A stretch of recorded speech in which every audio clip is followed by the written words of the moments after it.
السلام علیکم ناظرین، آپ کو اپنی نئی ویڈیو میں ویلکم کرتا ہوں۔ صحت کی خرابی کی وجہ سے کچھ عرصہ ویڈیو نہیں بنا سکا، جس کے لیے آپ سے معذرت خواہ ہوں۔ اللہ تبارک و تعالیٰ نے صحت عطا کی، طبیعت پہلے سے بہت بہتر ہے الحمدللہ، تو دوبارہ آپ کی خدمت میں حاضر ہوا ہوں۔ اللہ کا شکر ہے، آپ لوگوں کی دعاؤں سے الحمدللہ اب صحت کافی بہتر ہے۔ تو میں نے کہا دوبارہ اپنی اسی سلسلے کو، جہاں سے سلسلہ اس کنٹینیو ہے وہیں سے سٹارٹ کریں۔ میری آج کی ویڈیو کا عنوان ہے بامقصد زندگی۔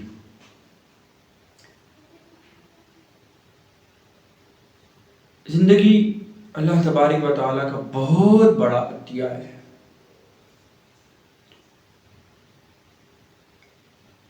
لیکن یہ تھوڑے وقت کے لیے، اس کا دورانیہ بہت مختصر سا ہے۔ اس امت کی عمریں 50، 55، 60 سال، یہ اوسط عمر گنی گئی ہے۔ لیکن یہ تھوڑا سا وقت 50، 60 سال کا، 70 سال کا، بعض لوگ 80، 90 سال کی بھی ہو جاتے ہیں اگر اللہ ان کو زندگی دے۔ یہ وقت ہے تو عارضی تھوڑا، لیکن حقیقت کے اندر بہت اہم ہے۔ اللہ نے انسان کو پیدا کیا اور بہت خوب پیدا کیا، انسان کو احسن تقویم کا خطاب دیا، بہترین مخلوق۔ انسان کی جسم کی ساخت سب سے خوبصورت بنائی، پھر سب سے بڑھ کے انسان کو عقل دے کر باقی تمام مخلوقات سے ممتاز کیا۔ پھر اللہ نے فرمایا کہ میں نے انسان کو اپنے ہاتھ سے پیدا کیا، انسان کو عزت بخشی گئی، اور انسانوں میں سے اللہ نے برگزیدہ بندوں کو اپنا نبی اور رسول بنایا۔ یہ انسان کو بہت بڑا درجہ دینا ہے اللہ کی طرف سے۔ پھر میں کہ اللہ انسان سے محبت کرتے ہیں، 70 ماؤں سے زیادہ محبت کرتے ہیں۔ پھر انسان کو زمین پہ خلیفہ بنا کے بھیجا گیا، اور اس ساری کائنات کا نظام انسان کی خدمت کے اندر لگا دیا۔ سورج، چاند، ستارے، پہاڑ، دریا، سمندر، ہوائیں، بارشیں، رزق، روزی، چرند پرند، سب کو انسان کے لیے پیدا کیا۔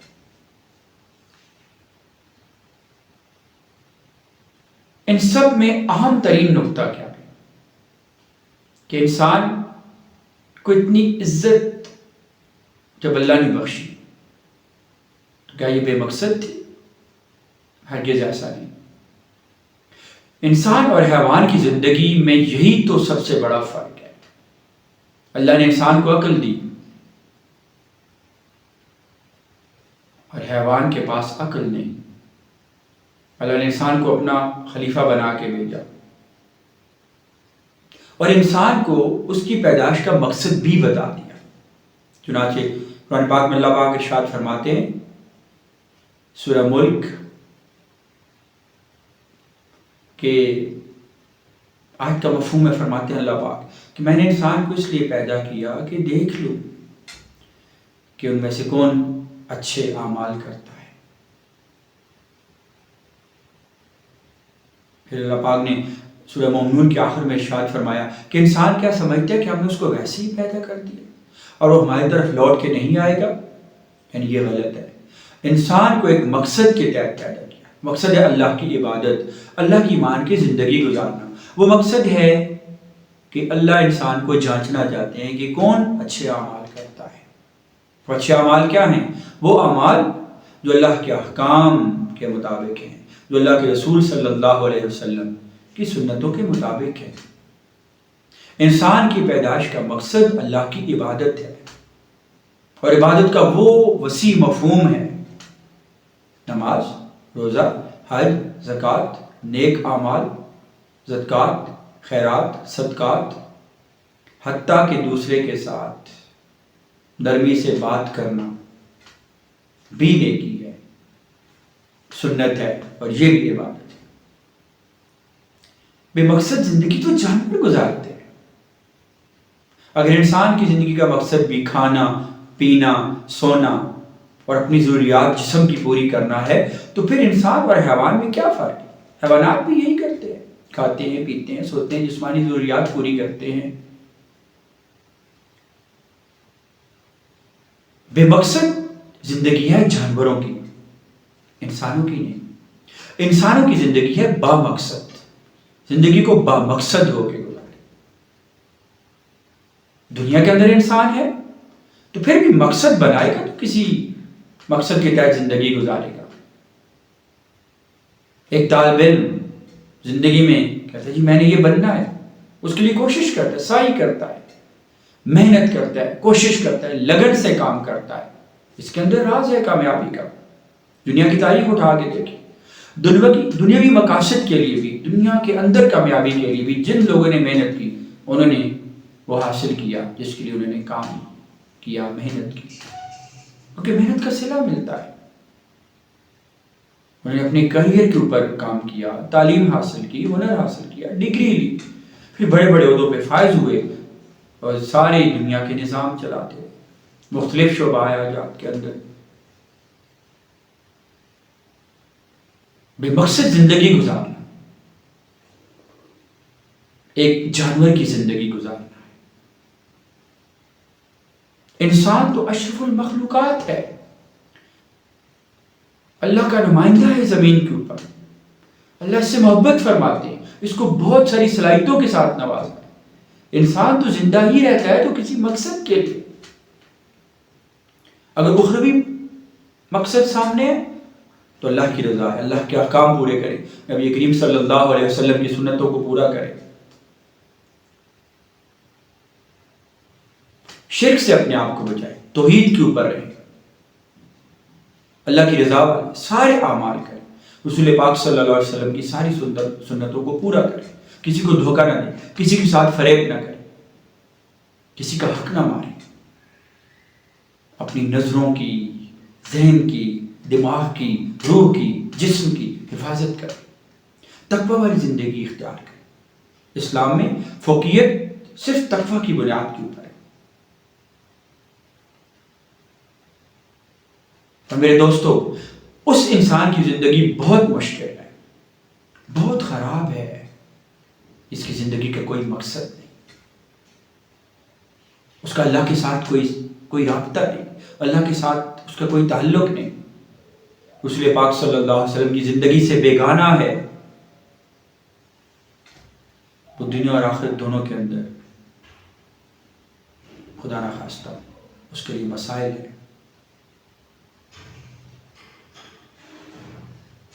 ایک بڑے رائٹر کا، مصنف کا کہنا ہے کہ زندگی میں 2 دن بہت امپورٹنٹ ہوتے ہیں۔ ایک وہ دن جس دن آپ کی پیدائش ہو، آپ دنیا کے اندر آئے، اور دوسرا وہ دن جس کو آپ کو اپنی پیدائش کا مقصد پتہ چلا۔ برتھ ڈیٹ کب پیدا ہوا، بہت امپورٹنٹ دن، آپ دنیا کے اندر آئے، اور دوسرا آپ کو اپنی زندگی کا مقصد پتہ چلا، آپ نے وہ شعور، وہ عقل حاصل کر لی جس سے آپ کو پتہ چل گیا کہ آپ کی زندگی کا مقصد کیا ہے۔ جب آپ نے ڈسکور کر لیا اس پرپس کو، وہ آپ کی زندگی کا دوسرا امپورٹنٹ ڈے ہے۔ زندگی بغیر مقصد کی کچھ نہیں ہوتی، جیسے کائنات کے اندر ہر چیز کے وجود کا، پیدائش کا مقصد ہے، ایسے انسان کی پیدائش کا مقصد ہے اللہ کی عبادت، ایک خاص پیٹرن پہ زندگی گزارنا، دین کے مطابق، اسلام کے مطابق۔ مسلم وہی ہے جو سارے تسلیم خم کر دے، اور جب وہ اپنی زندگی کا مقصد بہت عظیم بنا لے گا، یعنی کہ اللہ کی عبادت، تو پھر اس کی زندگی کے اندر نکھار آئے گا، اس کو ذہنی سکون حاصل ہوگا، اس کو دل کا، روح کا، دماغ کا سکون حاصل ہوگا۔ الا بذکر اللہ تطمئن القلوب، خبردار ہو جاؤ، اللہ کے ذکر سے ہی دل سکون پاتے ہیں۔ دنیا کی دولت، اولاد، پیسہ، کوٹھیاں، حویلیاں، گاڑیاں، بنگلے، بڑے لوگوں سے تعلقات، ان میں اٹھنا بیٹھنا، جہازوں کے اوپر سفر کرنا اور بڑی بڑی سلطنتوں کا مالک ہونا انسان کو سکون نہیں دیتا۔ سکون اللہ کی یاد کرتا ہے۔ جب ہم اللہ کی عبادت کو اپنا مقصد بنا لیں گے، اللہ کے ساتھ دوستی کریں، پھر ہمیں ضرور کامیابی ملے گی۔ حقیقت کے اندر بامقصد زندگی ہی کامیاب زندگی ہے۔ لیکن اگر زندگی کا مقصد صرف یہ بنا لیں کہ اچھی نوکری مل گئی اور اس کے بعد کچھ پیسہ کما لیا، گھر بنا لیا، بچوں کی شادی کر لی، دیٹس آل، نہیں، ایک مسلمان کے لیے زندگی کا مقصد اس سے بھی بڑا ہے۔ اکبر الآبادی فرماتے ہیں کہ کیا کہیں احباب کیا کارہائے نمایاں کر گئے، کیا کہیں احباب کیا کارہائے نمایاں کر گئے، بی اے کیا، نوکری کی، پینشن لی اور مر گئے۔ آج بھی وہی ہو رہا ہے۔ تعلیم مکمل کی، جاب ملی، اور اس کے بعد کچھ عرصے کے بعد دنیا سے چلی۔ زندگی کا مقصد اس سے بڑا ہے۔ ہم جب اس مقصد کو پہچان لیں گے، پھر ہمیں سمجھ آئے گی کہ زندگی کتنی خوبصورت ہے۔ پھر ایک ایسا مقام آئے گا جہاں پہ ہم یہ کہیں گے کہ جہاں دی ہوئی اسی کی تھی، حق تو یہ ہے کہ حق ادا نہ ہوا۔ پھر ہمارے لیے اپنا ارادہ، اپنی مرضی سب دفن ہو جائیں گے، پھر صرف اللہ کی مان کی زندگی گزاریں گے۔ جب اللہ کی مان کی زندگی گزاری جائے گی تو اللہ کی طرف سے رحمتوں کی بارشیں ہوں گی، دونوں جہانوں میں کامیابیاں ملیں گی، سکون ملے گا، راحت ملے گی۔ اور دنیا کو تو اللہ نے پسند ہی نہیں فرمایا۔ جس کو جتنا چاہتے عطا فرماتے ہیں، قابلیت کے اوپر دنیا نہیں، یہ تو جس کے مقدر میں اللہ نے لکھ دیا اس کے پاس آ گئے۔ اگر دنیا کو مقصد بنا کے ہی چلیں گے تو شاید ہمارے لیے بہت مشکل ہے۔ دنیا کے اندر اتنا مقصد، اتنا کام کہ بس عزت سے زندگی گزر جائے، اس کا حکم ہے۔ حضرت علی فرماتے ہیں کہ دنیا کے اندر ایسے رہو کہ جیسے ہمیشہ یہیں پہ رہنا ہے، اس کی بھی پلاننگ کرنی ہے۔ پھر فرماتے ہیں آخرت کی تیاری ایسے کرو کہ کل ہی مر جانا ہے۔ مسلمان دنیا آخرت کے ساتھ ساتھ لے کے چلتا ہے۔ رسول پاک صلی اللہ علیہ وسلم اکثر جو دعا مانگتے تھے وہ دعا کیا ہے؟ ربنا آتنا فی الدنیا حسنہ، اے ہمارے رب ہمیں دنیا کی بھلائیاں عطا فرما، اور پھر آخرت حسنہ، اور آخرت کے اندر بھی بھلائیاں عطا فرما، وقنا عذاب النار، اور ہمیں آگ کے عذاب سے بچا۔ ہم نے دونوں جہانوں کے لیے سعی کرنی ہے، کوشش کرنی ہے، اللہ کا حکم ہے، اللہ کے رسول کا حکم ہے، لیکن دنیا کو مقصد نہیں بنانا۔ اصل مقصد مسلمان کا وہ ہے آخرت کے اندر کامیاب ہو جانا۔ اور آخرت کے اندر کامیاب کون ہے؟ جو جنت کے اندر چلا گیا، اس کو ہمیشہ ہمیشہ کی کامیابی مل گئی، ہم فیہا خالدون، امورٹل لائف اس کو مل گئی، وہ کامیاب ہو گیا۔ میرے دوستو آئیں آج بے مقصد زندگی کو چھوڑ دیں، اپنی زندگی کے قیمتی اوقات کو فضول چیزوں میں مت ضائع کریں، لاجانی چیزوں میں مت ضائع کریں، ڈرامے فلمیں دیکھ کے، بازاروں میں بیٹھ کے، مارکیٹوں میں بیٹھ کے، لمبی فون پہ چیٹنگ کر کے، اور فضول قسم کی اور پریکٹسز، ان سب کو گڈ بائی کریں۔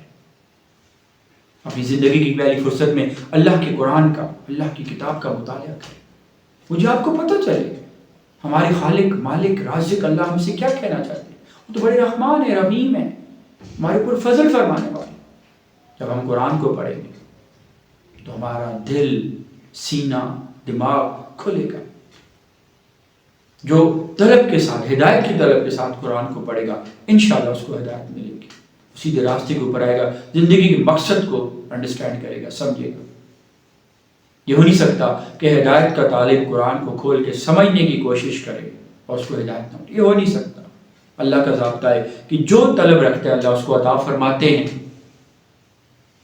اللہ اس کو دیتے ہیں، اور اللہ کا دینا وہ ہے جتنا چاہے بغیر حساب کے عطا فرمائے۔ بے مقصد زندگی کو بھول جائے، ایک با مقصد زندگی گزارے، اور اس کے بعد رسول پاک صلی اللہ علیہ وسلم کی پاک زندگی کا مطالعہ کریں۔ سیرت کی بڑی بڑی کتابیں لائبریریوں کے اندر پڑھی گئی، انٹرنیٹ کے اوپر موجود ہیں، ہم ان کا مطالعہ کریں۔ آپ صلی اللہ علیہ وسلم کی پیدائش سے لے کے دنیا سے جانے تک ساری زندگی کو پڑھیں، ان کی تبلیغ، جو جہاد کیا اور اسلام کے لیے جو قربانیاں دیتے رہے اور کوششیں کرتے رہے، اور اس کے راستے کے اندر جو تکالیف ہے اس کے اوپر جو صبر کیا، پھر امت کو جو درس دیا اور امت کو جو پیغام بھیجے خطبہ حجۃ الوداع تک، سارے کے سارے ہمیں پتہ ہونے چاہیے۔ پھر تو ہمیں زندگی کا مقصد پتہ چلے، تبھی ہم جا کے زندگی کے اندر پھر کامیابی حاصل کریں گے۔ جو بندہ ٹارگیٹ رکھ کے آگے نکلتا ہے وہ ٹارگیٹ کو اچیو کرتا ہے، منزل اس کے لیے انتظار کرتی ہے۔ علامہ صاحب فرماتے ہیں کہ اتنا عظیم ہو جا کہ منزل تجھے پکارے، کہ منزل خود آپ کو آواز ہے، yes I am waiting for you. اس کے لیے ہم نے بڑا انسان بننا ہے، بمقصد زندگی گزارنی، تاکہ دونوں جہانوں کی کامیابیاں مجھے اور آپ کو حاصل ہو جائے۔ امید کرتا ہوں کہ میری آج کی ویڈیو آپ کو ضرور پسند آئے گی۔ میرے دوستو، ہم سب ایک بامقصد زندگی گزارنا شروع کرتے ہیں، کیا پتہ کب زندگی کا وقت ختم ہو جائے۔ جتنی زندگی کا وقت ملا ہوا ہے، صحت ہے، جوانی ہے، طاقت ہے، وقت ہے، اس کو اچھے کاموں میں گزارتے ہیں، دوسرے انسانوں کے کام آئیں، انسانوں سے محبت کریں، کسی سے نفرت نہ کریں، تاکہ دنیا ایک امن کا گہوارہ بن جائے اور سارے انسان دنیا کے اندر محبت سے رہیں۔ بامقصد زندگی گزارنا بہت ضروری ہے۔ اللہ تبارک و تعالیٰ سے دعا ہے کہ ہم سب کو اس مقصد کے مطابق زندگی گزارنے کی توفیق عطا فرمائے جو اللہ تبارک و تعالیٰ کی طرف سے ہمیں دیا گیا، کہ ہم اللہ کی عبادت کریں، اس کے ساتھ کسی کو شریک نہ کریں، ایک پاک باحیا زندگی گزاریں، تاکہ دونوں جہانوں کے اندر ہمیں کامیابی حاصل ہو جائے، اور رسول پاک صلی اللہ علیہ وسلم کی زندگی ہمارے لیے ہر حال میں مشعل راہ ہو۔ اجازت چاہتا ہوں، جلد انشاءاللہ نیکسٹ ویڈیو میں ملاقات ہو۔ اللہ حافظ۔